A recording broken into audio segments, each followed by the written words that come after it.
Saludos amigos de YouTube, bienvenidos a otra entrega. Hoy para exponer el tema migratorio y nada mejor que hacerlo con José Ricardo Taveras, integrante y secretario de la Fuerza Nacional Progresista y a su vez un reconocido abogado, jurista destacado del país que ha manejado bastante bien esta situación migratoria. ¿Cómo usted se siente? Muy bien, muy contento, muy agradecido de que me des la oportunidad de estar debutando aquí con tus amigos de YouTube.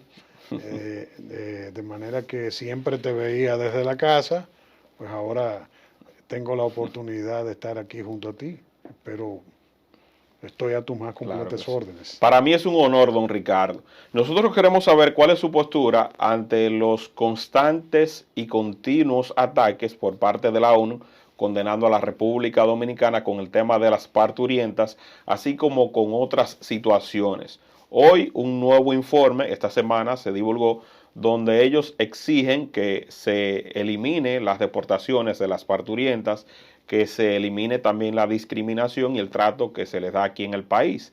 Y tomamos como referencia justamente los datos que está ofreciendo Salud Pública, donde, de acuerdo a la información que ellos nos dan, la República Dominicana ha gastado más de 10.000 millones de pesos dando asistencia, que cada parto sale entre 250 y 800 dólares, y sin embargo, en el país, en el último año, más de 30.000 han dado a luz en nuestro territorio, y nos gustaría saber su postura al respecto, así como de otras cosas que vamos a ir debatiendo. Bueno, yo creo que el pueblo dominicano tiene que comenzar a aprender a ignorar a las Naciones Unidas, a la OEA y a todos los órganos y estados extranjeros que intervienen en ese aspecto de la política interna de la República Dominicana, porque la política migratoria corresponde a una política de seguridad interior del Estado. Y digo que le tenemos que hacer poco caso porque esa es una burocracia que funciona de manera habitual. Por ejemplo, Naciones Unidas tiene un órgano que funciona en Ginebra, Suiza, y cada 2 años creo que es, hacen o cada año, creo que lo están haciendo cada año, en un momento era cada 2 años, ellos hacen un informe sobre la evolución de los derechos humanos en todos los países del mundo. Eso funciona de una manera que el Estado Dominicano puede perfectamente incidir en el resultado del informe. Sí.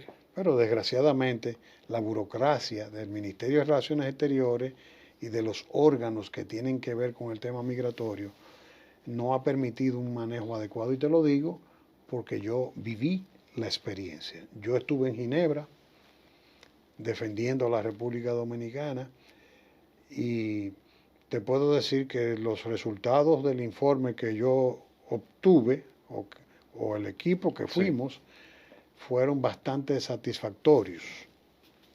Pero obviamente eso implicó una proactividad del Estado Dominicano. Porque ¿cómo funciona eso? Ellos designan un relator, ese relator viene al país, se reúne con personalidades. Es un relator que viene de un estrato, de un perfil de ONGs. Un intelectualoide de esto, sí, que hacen, yo recuerdo que me tocó un señor apellido Pastor, un colombiano. Y se habla de la República Dominicana como suelen hablar esos intelectuales que le encanta sostener tesis vinculadas al descubrimiento de que si los ángeles tienen sexo o no. Sí. Entonces te hacen un informe. ¿Y con quiénes hablan cuando vienen aquí? Bueno, con sus pares, gente de las ONGs, etcétera. Y yo te decía que desde ese momento que esos ciudadanos vienen aquí, tiene que ser del conocimiento de los órganos del Estado y hay que tratar de forzar que ellos hagan el contacto con las instituciones para que puedan rendir un informe fidedigno. No, que por lo menos consigne la versión del Estado. Eso no suele ocurrir. O sea, siempre ellos se van con su relato y no toman en cuenta ni investigan lo que el Estado invierte y lo que el Estado hace. Y lo peor no es eso, José. Lo peor es que a veces reciben cooperación de personas del mismo Estado. por ejemplo, en el que a mí me correspondió participar, una embajadora adscrita a Cancillería era prácticamente la contraparte que estaba desacreditando al Estado O Dominicano. sea, dominicanos prestándose para justamente condenar a la República Dominicana. Yo quiero decir esto en tu espacio para que la gente sepa cómo llega eso aquí. O sea, hay en gran medida una desidia de parte del Estado Dominicano y de su burocracia, especialmente del Ministerio de Relaciones Exteriores en ese sentido. ¿Por qué? Y te cuento, por ejemplo, que siempre va una comisión interinstitucional a ese evento en Ginebra. Y normalmente, pues, oye, yo solía asistir. Sí. O al menos en ese año yo asistí, con excelentes resultados en el informe. El reporte del relator fue bastante negativo. Sin embargo, nosotros fuimos armados, con videos, con fotos, con documentos. Informe financiero. O sea, ahí había de todo. Informamos sobre el tema del gasto en salud, todos esos detalles. Sí. O sea, la profusión de información fue inmensa. No fue fácil, porque te puedo contar como anécdota y creo que puede ser muy útil para que la gente comprenda cómo llega eso aquí, que es muy importante. Que yo tuve que echar un pleito con los demás compañeros que andaban en la comisión. Porque yo redacté un escrito, que fue el que se usó, y yo mencionaba que, porque siempre nos sacan el tema de la matanza del 37 como una prueba de que son históricas y violentas las relaciones entre haitianos y dominicanos. Ese es el punto de referencia. Y que nosotros ejercemos una actitud violenta de abuso con los haitianos, y este es el ejemplo, el mejor ejemplo. Yo recuerdo que yo consigné en mi escrito que el 37 quedaba más lejos que el 39 cuando comenzó la Segunda Guerra Mundial. Sí. Y que yo no veía que a Alemania le sacaran en cara la matanza del holocausto de los judíos, que fue peor que el caso de los haitianos en la República Dominicana. Un caso gravísimo de millones de personas envueltas, porque aquí se dice son tantos, pero nunca eso ha sido documentado, eso son versiones. Entonces, cuando tú te das cuenta, y que yo recuerdo que tuve que envalentonarme y decir, señores, el Estado Dominicano tiene su forma de funcionar, ustedes representan otras instituciones. Ahora, el jefe de esa política en la República Dominicana soy yo. Por encima de mí está el presidente. Y el Ministerio de Relaciones Exteriores, para referirse a esta política, tiene que repetir lo que yo le mande. Es decir, que yo voy a decir lo que debo decir. Claro. Y efectivamente, lo dije. Digo, a mí el único que me puede desdecir es el presidente. Si él me da una orden en contra, ya yo o me voy del gobierno o lo obedezco. Porque él es jefe de su gobierno, es jefe de gabinete. Pero yo voy a decirlo. Si ustedes quieren que yo no lo diga, llamen al país, díganle que el presidente que me llame y me dé una orden. Ya de ahí para adelante yo sé lo que hago. Y le dije, y a una viceministra, digo, usted sabe que eso es así. Y me dijo que sí, que sabía que era así. Porque no, el Ministerio de Relaciones Exteriores no puede salir a hablar de migración. Claro. Lo que no diga migración, no es lo que diga el MIREX. Claro. Entonces yo te digo porque los resultados que obtuvimos en ese informe fueron muy satisfactorios. Reconocieron todos los avances que había en el cuidado de los obreros que vienen a los ingenios. Sí. El cuidado sanitario, el tema del salario, el hecho de que la justicia había reconocido darle los beneficios laborales aunque no tuvieran documentos. Todas esas cosas salieron en ese informe, se reconocieron, se reconoció el gasto en salud. Obviamente nos dieron uno que otro pelliquito, pero se defendió con dignidad. Pero hablaron de grandes avances. Sí. Yo creo que en un escenario así mejor no puede ser el informe. Ahora, ¿por qué se logró eso? Porque había una proactividad. Y yo puedo hablar de la experiencia. Cuando esa audiencia pasa, por ejemplo, ¿qué pasó? Fue una audiencia muy concurrida, estaban todos los embajadores. Sí. Hasta el mismo embajador de Alemania fue de los primeros que estaba ahí en fila para hablar conmigo y muy consciente del problema, de la carga, todos los embajadores de los Estados Unidos, muy conscientes de la carga que lleva la República Dominicana.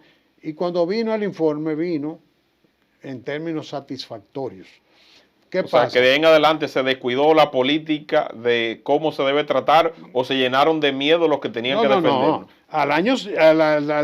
Cuando se iba a conocer la audiencia para emitir el siguiente informe, ya en momentos en que nosotros teníamos una relación bastante compleja, sí, había salido la sentencia 168-13. Sí. Gustavo Montalvo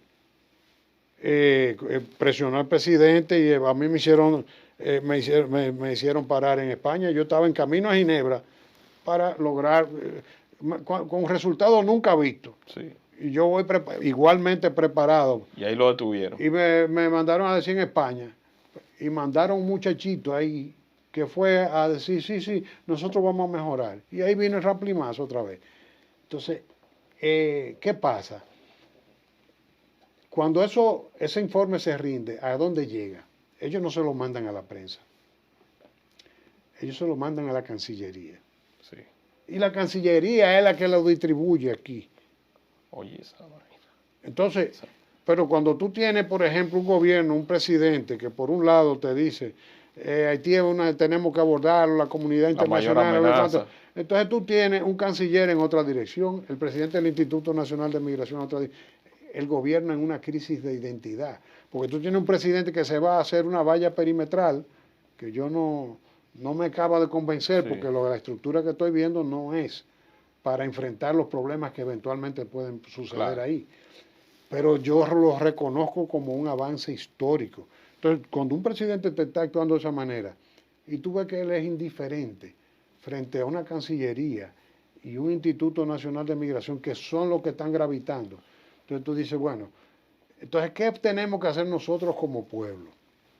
El déficit que nosotros tenemos no es porque las Naciones Unidas nos están atacando, ni porque la OEA nos ataca, ni porque Estados Unidos, Canadá, Francia, el que sea. El déficit que nosotros tenemos es en la gestión del problema en la República Dominicana. Que no nos ponemos de acuerdo a nivel interno. No, es que es un tema de gobierno. Es un tema de gobierno. No hay una visión definida central de lo que se debe hacer. Bueno, yo fui parte de ese tema y parte que gravitó en el problema que nosotros no fuéramos del gobierno de Danilo Medina, gravitó enormemente todos esos eventos, porque fueron muchos eventos, el reglamento del Plan Nacional de Regularización de Extranjeros, el reglamento de la Ley 169, sí, que fue bajándonos los pantalones para que se hiciera aquí lo que estaban dictando los organismos internacionales. Y en ese contexto fue una pelea permanente con el gobierno. Llegó un momento en que nosotros no estamos haciendo nada aquí y no fuimos. Sí, recuerdo. Pero, entonces, ya lo que te estoy diciendo, el tema es, lo que el presidente ha dicho es muy positivo. Este es un problema internacional. Este problema hay que resolverlo en Haití. El contribuyente dominicano no puede seguir siendo el responsable, o vamos a decir el financiador del universo de dramas que vive Haití. Sí. La República Dominicana no tiene ninguna responsabilidad en esa desgracia. Porque nosotros no fuimos los que lo trajimos de África, nosotros no fuimos los que pusimos una colonia ahí que no la vieron como colonia, sino como un hato, eso era una finca, sí, donde habían esclavos, eso era todo. Por eso era de las colonias más ricas del mundo en su momento. Entonces, nosotros no tenemos responsabilidad histórica, al contrario, hemos salido lesionados. Desde el hecho de tener que compartir una isla con una identidad diferente, a la pérdida de territorio y a tener que soportar los costos del universo de dramas de Haití, nosotros somos los que estamos pagando todo. Entonces, ¿qué pasa? Yo creo que Naciones Unidas va a seguir diciendo lo mismo, OEA va a seguir diciendo lo mismo, y los dominicanos lo que tenemos que prepararnos para elegir autoridades que estén claras con este tema. Porque mientras nosotros sigamos eligiendo presidentes, aliados con ONGs y con élites empresariales, con oligarcas que son también beneficiarios de este tema. De este tema ¿Por qué? migratorio. ¿Por qué no quieren los haitianos aquí? Porque no lo quieren en Miami, en Balsas, porque no lo quieren en Canadá, porque no lo quieren en Chile, no lo quieren en ningún lado. ¿Qué es lo que están diciendo? Bueno, esa isla, porque así es que nos ven, Sí. porque ellos son los que tienen sus prejuicios raciales, esos países del primer mundo. Ellos son los que impulsaron la esclavitud. Aquí nunca existió esclavitud, existía en la ley, pero de hecho nunca existió. Sí. Aquí la mezcla de los negros, africanos, indios y los españoles viene desde el mismo siglo XVI. Sí mismo es. Y en el siglo XVII se profundizó cuando nosotros pasamos a ser un territorio abandonado prácticamente. Aquí los esclavos que habían aquí, entre comillas, se casaban con las hijas de sus amos. Porque no habían hombres con qué casar a las mujeres. Siglo XVII, la historia está ahí. Por eso es que nosotros somos, yo diría que lo que decía el profesor Vasconcelos, la raza cósmica. Sí. Yo digo que el punto de partida de la raza cósmica es la República Dominicana. Porque aquí nunca han existido prejuicios raciales, aquí se bromea con ese tema. Entonces, cuando tú te pones a mirar todas esas cosas, yo digo, bueno, nosotros no podemos seguir. El déficit está en el elector dominicano.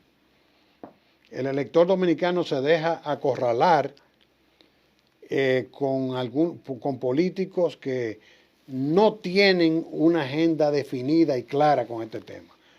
Aquí lo que tenemos que hacer en el 2024, que cuando vayamos a elegir un presidente, lo primero que sea que tenga claro es un historial de definiciones con este tema. El tema migratorio. Porque este tema es el tema más importante de la República Dominicana. Claro, porque estamos viendo justamente cómo nuestros recursos se van en no atender a nuestros ciudadanos, sino en extranjeros. Pero antes que vayamos a cualquier otra inquietud tuya, para que tú veas de qué manera ese problema gravita en la mala calidad de la vida del dominicano. Hay cosas que no se ven, porque por ejemplo, el tratamiento, el abordaje integral de este problema, la gente dice, pero usted fue director de migración y usted no hizo nada. Sí, eso. Bueno, desconocimiento de cómo funciona el Estado. Migración no es responsable de la seguridad fronteriza, es un tema de Fuerza Armada. Migración es responsable de los puntos de control fronterizo en lo que tiene que ver el control de los pasaportes. Y eso está ahí, que funciona, que cuando tú pasas un pasaporte, llega a la base de datos de migración, que es el libro de extranjería, en 6 milisegundos. Eso lo dejé yo así y sigue así. Y sigue funcionando. Entonces, eso no es problema. El problema de nosotros es que no tenemos frontera, que tenemos peajes, que tenemos corrupción, que tenemos problemas militares, transportistas, haitianos, dominicanos, de todo metido en el problema. Entonces, yo te decía, antes de que tú te vayas a otro aspecto, tú has visto un informe que rueda por ahí de Banco Mundial y de algunos centros de pensamiento, incluso dominicanos, que hicieron un estudio sobre el nivel salarial de la República Dominicana, que dice que nosotros estamos ganando salario a nivel de 1990. Y tú dices, ¿y qué tiene que ver eso con los haitianos? Sí. Muy sencillo, eso solo es posible en este país. ¿Por qué? Porque si tú te hablas con un economista, lo primero que te va a decir, el salario funciona en base a la oferta y la demanda. Si hay un exceso de oferta, el salario se deprime. Si hay una escasez o por lo menos el mercado está satisfaciendo la demanda, pero es un poquito más restringido, entonces el salario se eleva. Sí. Cuando tú tienes, por ejemplo, un 54% de informalidad, es como la prueba de laboratorio que te dice, esta patología es positiva. Sí. ¿Qué está diciendo ahí? Bueno, que nosotros tenemos una informalidad en el mercado laboral. ¿Y qué significa informalidad? Que el 54% de los trabajos en la República Dominicana son informales, no pagan seguridad social. ¿Y quiénes son? ¿Quiénes son? Porque tú tienes, por ejemplo, al de la Dirección General de Impuestos Internos, porque este tema no ha sido mal manejado por este gobierno, Sí. es por todos, Sí. que hay una resolución del año 2007 que ningún gobierno la ha querido quitar. Y yo tengo cartas Sí. escribiéndole a los directores, mientras yo estuve en migración, mire, esto es ilegal. Que la quiten. ¿Cuál es esa Claro, resolución? claro, y es una resolución que autoriza, por ejemplo, a los constructores a oponer como gasto eh, la nómina Sí. de personas indocumentadas. No, Entonces, no. eso sí es bueno. Pero ¿cómo funciona? Oh, pero Pero ven qué acá, tigueraje. pero hay una resolución vigente Sí. que se le reconoce a los constructores eso. Y no ha habido forma de Y a lo del eliminarla. sector agropecuario. Entonces, cuando ellos reportan gastos, reportan lo que les dé la gana. Así sí es bueno. Entonces, tú me estás diciendo, es que yo le pago lo mismo al haitiano. Sí, es verdad. La mayoría le pagan lo mismo. Sí. Ahora, ¿y los costos de la formalización del trabajo? Y ese temite de que tú te pones un reporte de nómina de lo que te dé la gana. Sí. A insistencia mía, porque yo tengo los documentos. De las veces que usted lo fue a solicitar. No, pero para que porque yo Sí. dije, mire, esto está violando la ley. Sí. Y me reuní con el director de Impuestos Internos y se lo dije a todos los que conocí y se lo sigo diciendo. Por ejemplo, yo me voy, yo le mando una carta a la Seguridad Social. La Seguridad Social no reconocía el documento de migración para registrar extranjeros. Pero la ley de migración dice que el documento de identidad de los extranjeros en la República Dominicana lo emite migración. Sí. Entonces, aquí hay una cultura de que se le da una cédula de extranjero. Eso es para fines de recaudación en la Junta Central Electoral. Claro que sí. La Junta Central Electoral no tiene por qué estar en eso. Y ya lograron meterlo en la ley, creo que en una reforma de esa. Y ahí pasó. Porque yo le advertí a ellos, ustedes no tienen calidad legal. Pero ahora parece que en una reforma de esa metieron el tema de dar la cédula de extranjería. ¿Para qué? Entonces yo le decía, no, el documento con el que se tiene que trabajar, porque el que acredita aquí, la que acredita migración. Entonces, para yo lograr que se aceptara el carnet de migración, ¿tú sabes para qué? ¿Para qué? Para que la Seguridad Social pagara. O sea, recibiera Para que pagos recibiera el con pago. ese carnet. Sí. Porque si con ese carnet la Seguridad Social tenía que cobrarle a los empleadores. Ya tenía un fondo de donde Y iba no a tenía aparecer la el excusa dinero. de que no tienen cédula, ¿tú me Claro. entiendes? Entonces, ¿pero qué pasa? Cuando tú te vas, por ejemplo, y tú ves, Central Romana tiene casi 12,000 empleados. Eso era lo que tenía cuando yo estaba. Sí. Y apenas un 3%, 2 y pico por ciento tenía documentos. Ay, mi madre. Te estoy poniendo un ejemplo.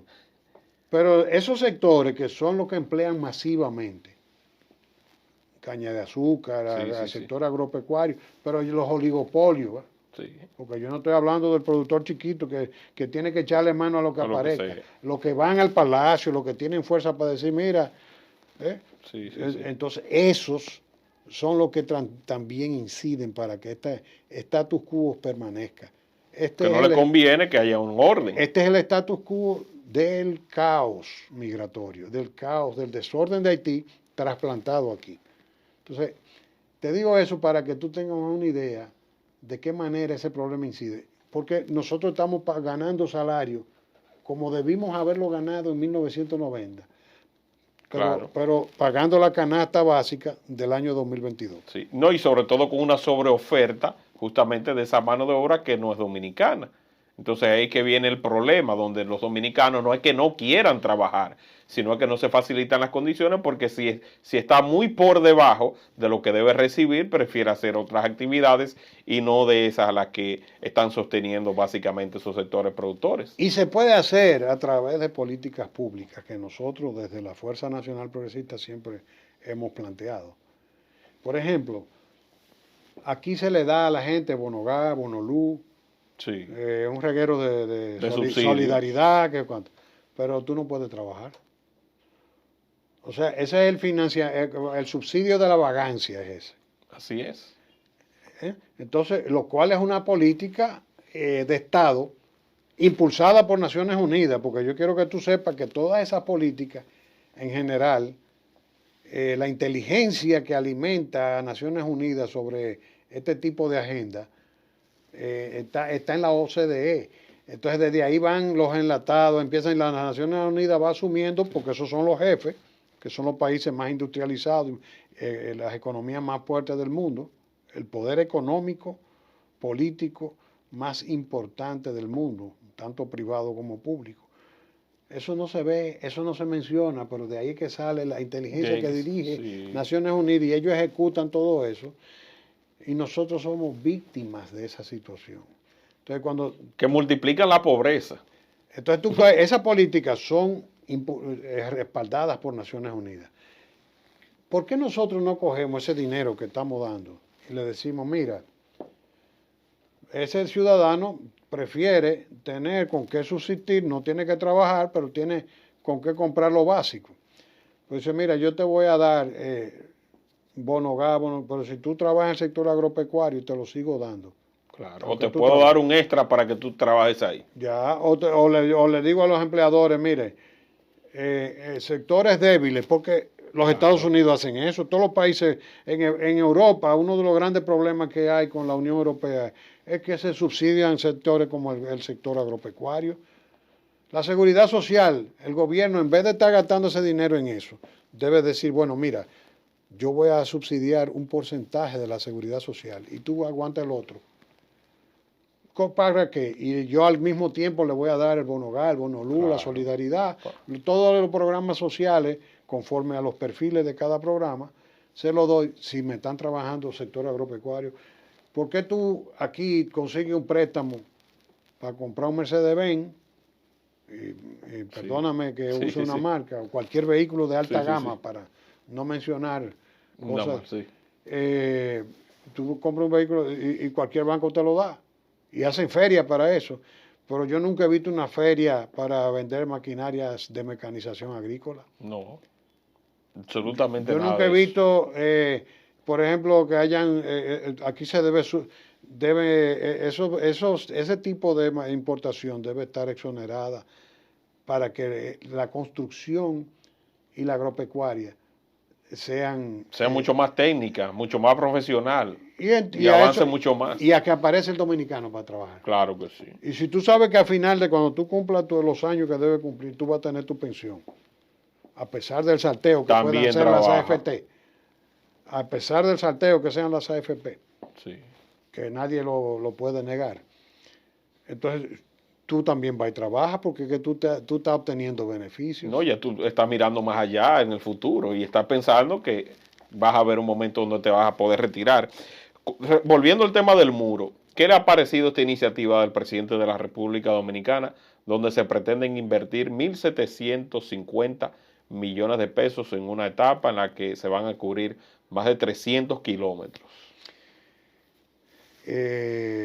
Bueno, 300 no, porque son 190 que tenemos de norte a sur, creo que.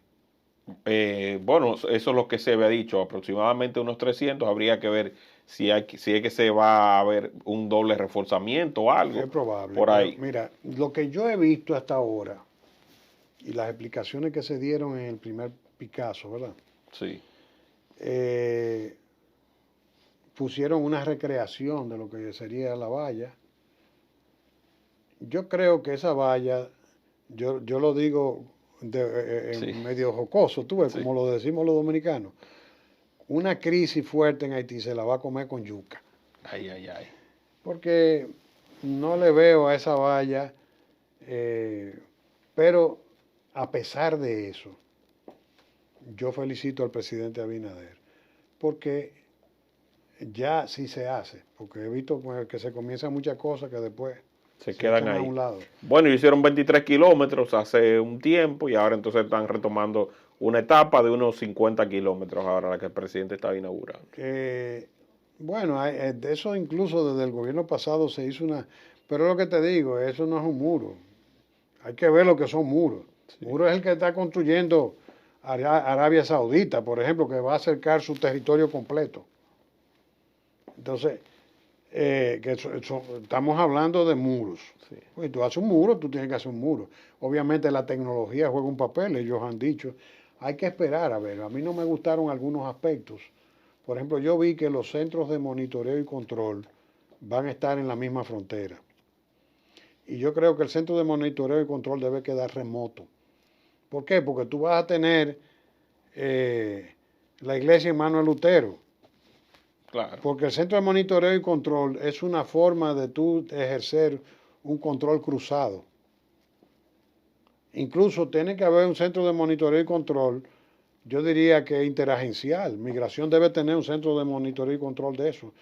Y lo debe tener, debe crearse algo aquí remoto, donde el personal que está aquí no tenga nada que ver con el que está Claro. allá. No, y para que haya un doble registro de ante una eventualidad o que allá quieran facilitar las condiciones para que ingresen, aquí se dé cuenta quiénes fueron los que hicieron Porque eso. el centro de monitoreo y control está concebido, porque yo conozco el proyecto, yo concebí un proyecto mucho mejor que ese, pero ¿qué pasa?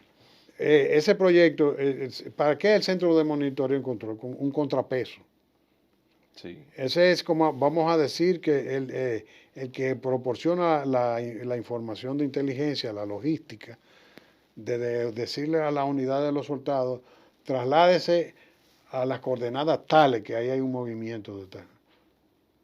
Porque la cobertura es imposible, pero si tú, por ejemplo, no ganamos nada con tener la valla fronteriza, si no se repara la carretera internacional debe ser reparada. Sí. Porque el problema es que tú tienes que crear las condiciones para que las tropas puedan accesar a los puntos donde sean necesarias. O sea, que hay que hacerse, tiene que hacerse ese trabajo con la carretera. O sea, son muchas cosas. O sea, yo particularmente felicito al presidente, lo considero un evento histórico, porque hay que ser sopesado, Sí. porque realmente a mí no me interesa criticar por criticar.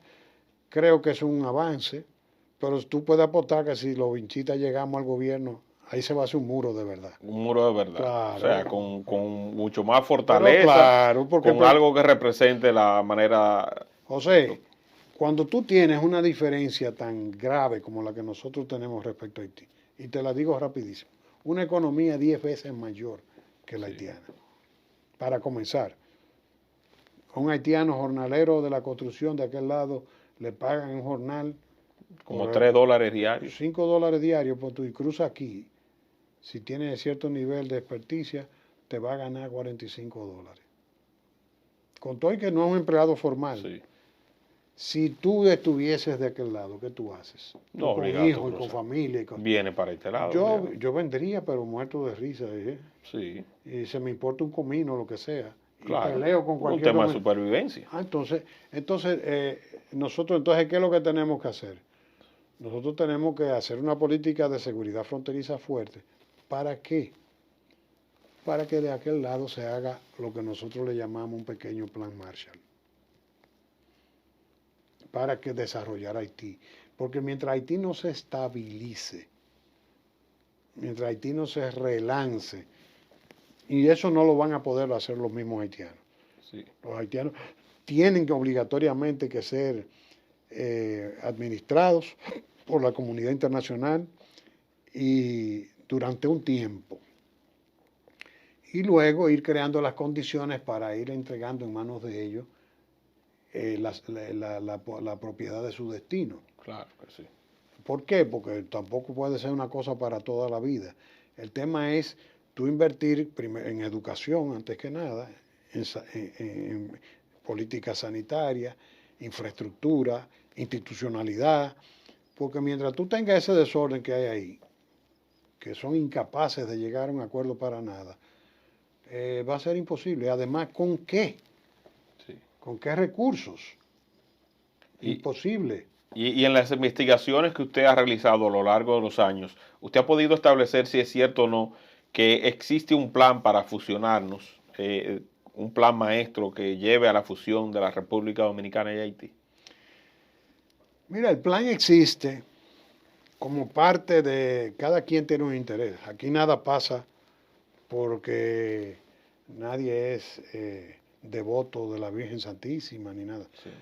Las potencias tienen un interés, no quieren los haitianos en sus países. No quieren pagar el costo de rescatar a Haití. No quieren echarse el problema de tener que administrarlo. Sí.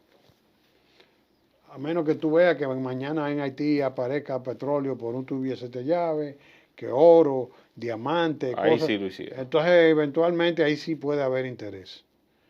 Si en Haití aparece un recurso natural, entonces puede ser que yo diga, pues vamos a administrar a los haitianos un tiempo Sí, ahí sí.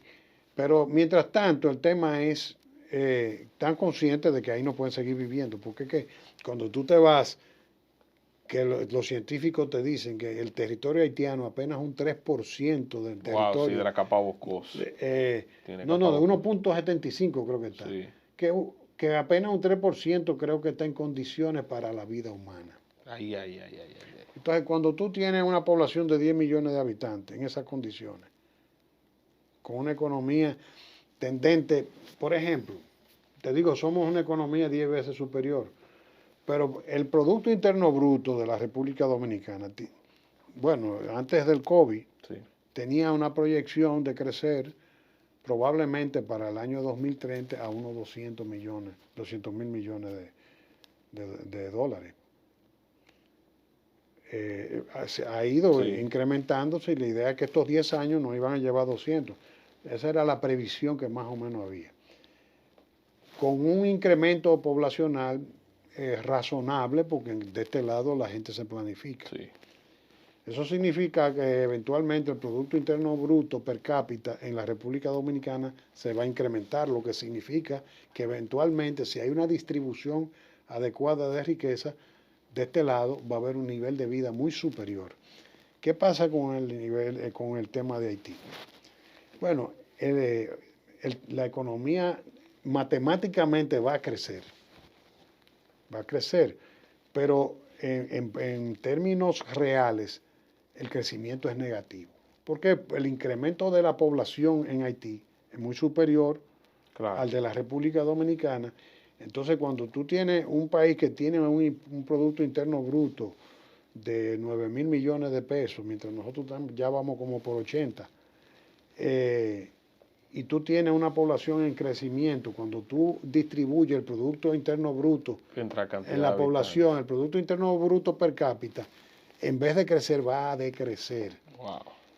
La población, y te estoy dando muchos datos porque yo sé que a ti te sigue Claro mucha que gente, para que la gente entienda, porque cuando la gente nos dice a nosotros anti-haitianos, yo me muero digo, pero mira, de los estereotipos son una Sí. cosa grande. El que no quiera ver estos datos es porque es un torpe o un manipulador. Sí. O es torpe o es manipulador. Pero yo te digo, ¿qué va a pasar en Haití? El Producto Interno Bruto per cápita va a crecer negativamente, en términos matemáticos. Porque a pesar de que se produce un crecimiento matemático, pon tú que lleguen al 2030 a 20 mil millones de dólares de Producto Interno Bruto. Muy bien, pero ¿cuánto creció la población? O sea, el crecimiento vegetativo de esa economía, ¿cuál fue realmente? Entonces, cuando tú lo distribuyas entre la población, ¿qué tú vas a tener? Un crecimiento negativo. Porque aunque matemáticamente te creció, la gente va a recibir menos de lo que está recibiendo ahora. Sí. Esa realidad nos plantea a nosotros un desafío, al que se suma el desafío demográfico, hablando de población, Sí. que conforme a los expertos, la isla para la década del 2030 al 2040 va a tener una población aproximada de 30 a 40 millones de habitantes. Es mucho. Entonces, demasiado. Entonces, cuando tú te pones a mirar eso con el drama del sistema boscoso de Haití, que no existe, No, prácticamente. que las cuencas hidrográficas de Haití, la más importante es el Artibonite, por ejemplo, y tú te ves el Artibonite en las cuencas altas, Sí. que son dominicanas porque nace aquí, están siendo depredadas porque Haití tiene una matriz energética de leña y carbón. Donde se llevan todo ese carbón de Entonces, aquí para cocinar. cuando tú te metes a Google Earth, que cualquier amigo que nos esté mirando puede meterse y buscar en Google Earth y acercar el mapa, va a ver de qué manera las cuencas altas, o sea, el sistema montañoso que está al lado de la frontera está siendo impactado. Yo los mando a que se vayan ahí porque como a mí me dicen anti-haitianos, para que vean el impacto que estamos pagando. Pero ¿quién va a ser la víctima eventualmente de eso? La República Dominicana. Sí, por un lado, porque algunos de esos ríos recorren una parte aquí y nos dan algo, Sí, incluyendo el masacre que nos lo querían desviar. también. Pero la principal víctima va a ser Haití, porque cuando Haití no tenga el artibonite, que es el con el que ellos irrigan la escasa producción de arroz que tienen en la zona norte, ¿qué va a pasar? Bueno, Entonces, ¿de dónde vamos a beber agua, José? bueno, habrá, está difícil. Entonces, con una situación así, ¿tú crees que esa verjita se No la comen puede. o no se la comen con yuca? Ahora, tenemos que, de todas maneras, ponderar el avance que significa y reconocérselo al presidente Abinader. Al presidente. Porque, sea lo que sea, es un paso histórico.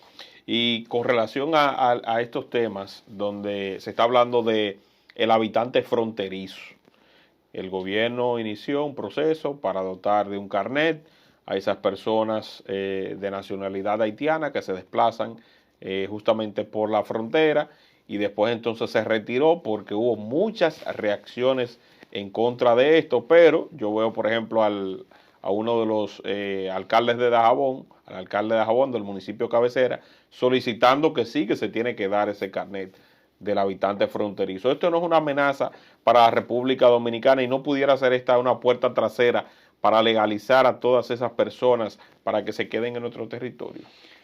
Mira, el tema del habitante fronterizo a mí no me preocupa tanto como me preocupa la ocupación de los habitantes fronterizos. De aquel lado que te está mudando para acá. Sí. Ya tú viste que aquí salió en una ocasión que comunidades haitianas construyeron su cementerio de este lado. Sí. Escuelas dominicanas a las que le pusieron la bandera haitiana, porque ya ahí todos los alumnos eran haitianos, esa escuela era de ellos. Y yo tengo un levantamiento de que ya es preocupante la presencia de una ocupación significativa en la frontera. Ahora, eso me preocupa más porque todo eso está ocurriendo de una manera informal. Como en la frontera no hay vida, como dice el pueblo, las poblaciones que existían en la frontera, tú lo puedes ver hasta sobravolar. Tú recorres la frontera, pero hasta del aire tú lo ves. Sí. Comunidades enteras que ya son fantasmas porque no hay nadie. Esa gente se viene a engrosar cordones de miseria en las ciudades grandes para poder conseguir trabajo, porque allí no tienen nada que hacer, y terminan rentándole esas viviendas a ciudadanos que viven en Haití, que son haitianos, pero que ya se mudan de este lado, sí, porque ahí le alquilan una casa, o sencillamente la casa está abandonada y la ocupan, etc.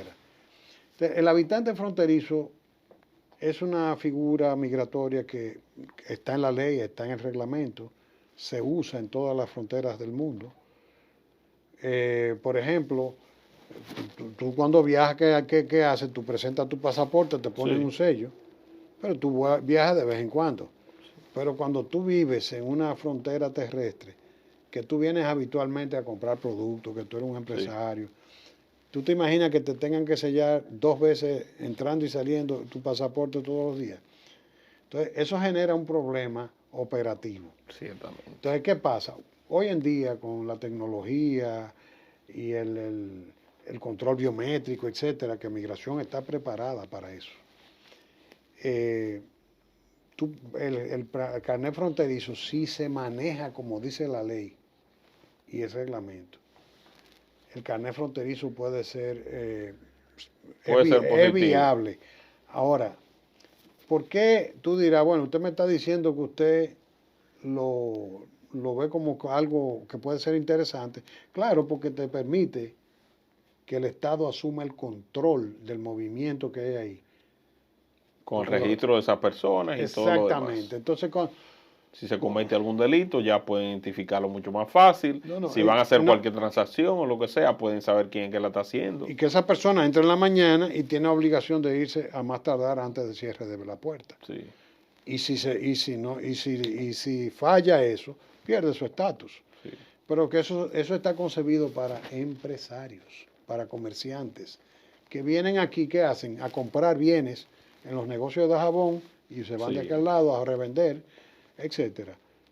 Eso no es problema. Nosotros hicimos un levantamiento en Dajabón porque yo iba a impulsar el carnet fronterizo.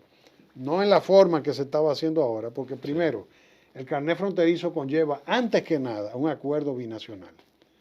Porque se usa en la frontera con México, se usa en toda la frontera terrestre hay. El habitante fronterizo. Es una figura que se maneja con facilidad. Por ejemplo, yo una vez crucé de Paraguay a Brasil sin que me hicieran control migratorio. Con un carnet. Porque yo fui en un carro con unos amigos paraguayos que me habían invitado a Ciudad del Este y cruzamos. Fuimos y cuando cruzamos para ir a la garganta del diablo, que fuimos en turismo, bueno, mis anfitriones nos invitaron para eso. Entonces fuimos a ver este espectáculo de la naturaleza. Y recuerdo que ellos tenían un control electrónico, como tan autorizado. Sí. Ahí no había nadie de migración. Control electrónico, le toma la huella, una foto. El que cruzaba, no sé cómo es. Sí. No, el que tú cruzabas en el carro, parece que en el carro había y ya ellos tenían un registro. ¿Quién era que iba para allá? Nosotros entramos y después regresamos a Paraguay. Eso es normal que se haga también con controles, presentando un carnet.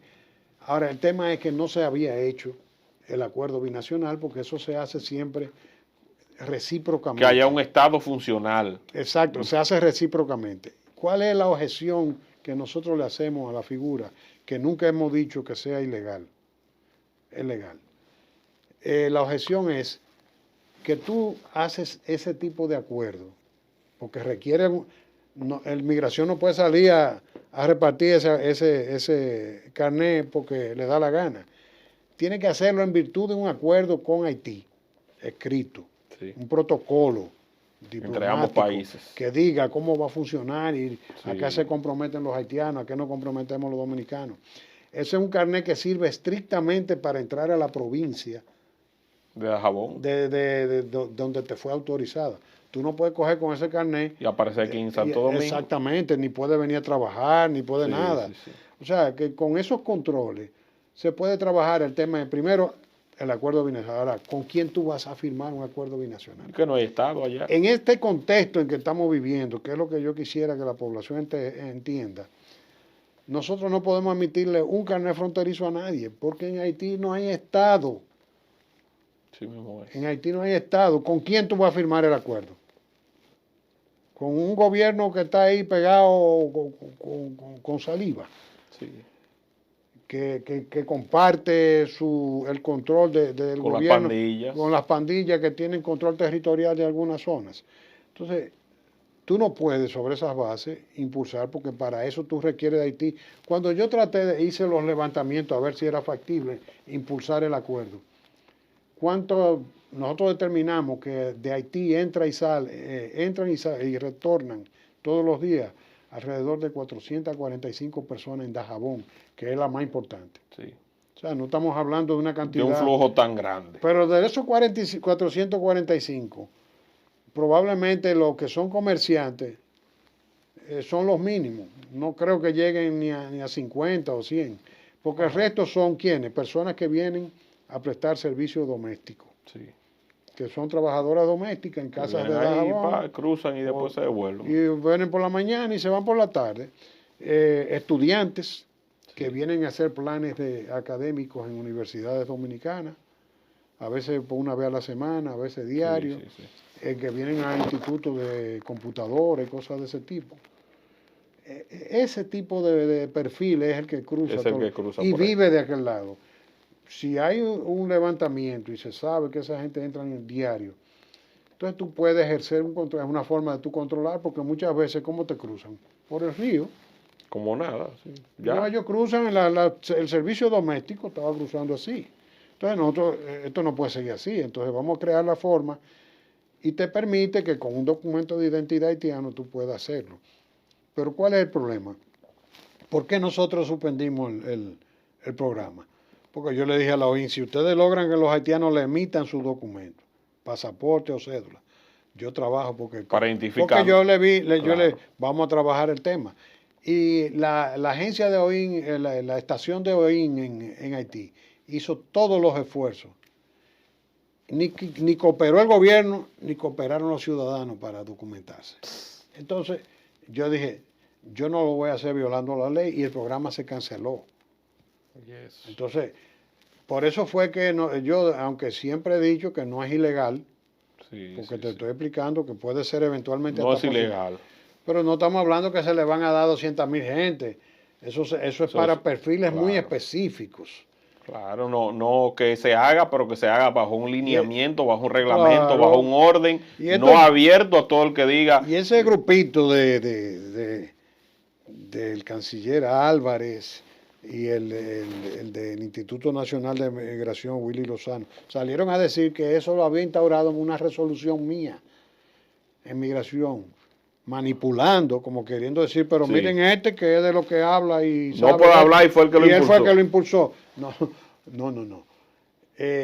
Nosotros dejamos eso muy bien organizado con una resolución, porque, por ejemplo, a ti no se te puede admitir en ningún estado con un estatus diferente a la razón por la cual tú llegas. Si tú vienes como estudiante, tú tienes que venir con visa de estudiante y se te admite como estudiante. Por ejemplo, ¿qué pasa? El perfil de estudiante y trabajador temporero no contempla la radicación en el extranjero. Sí. Dice que tiene que radicarse en territorio nacional.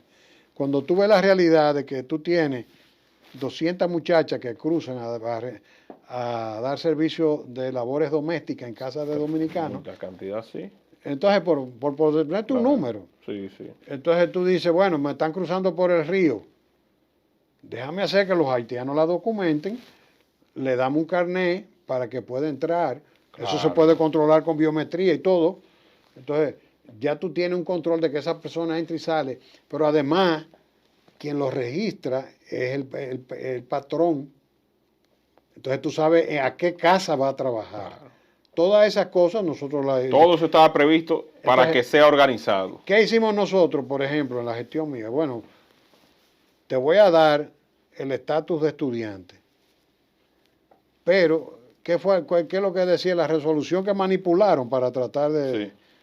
Que no, tú puedes ser estudiante si tú vienes a un plan de estudio semanal, o 3 o 4 veces a la semana, o diario. Entonces tú vienes, pero en categoría de estudiante que reside en Haití. Estudiante fronterizo, trabajador temporero fronterizo, pero yo te exigía todos los papeles. Que no era a lo loco. No era a lo loco, era con todo lo que dice el reglamento, con tu pasaporte y con todas tus cosas. O sea, que eso estaba muy claro. Entonces, ahí como se fue diseñado. El habitante fronterizo se puede emitir con una identidad, que no, aunque no sea pasaporte. Pero eso está sujeto, como te digo, a un acuerdo binacional, que fue el error que cometió el gobierno en ese sentido. En esta implementación. Pero... retrocedieron y ahora ya simplemente... Pero la idea es que mañana puede pasar lo que pasa en Haití. Mientras Haití no se estabilice, nosotros no debemos contemplar que se impulse esa figura. Pues te está diciendo una persona que trató de impulsarlo. De organizarlo. Pero de aquel lado nunca recibimos respaldo. No.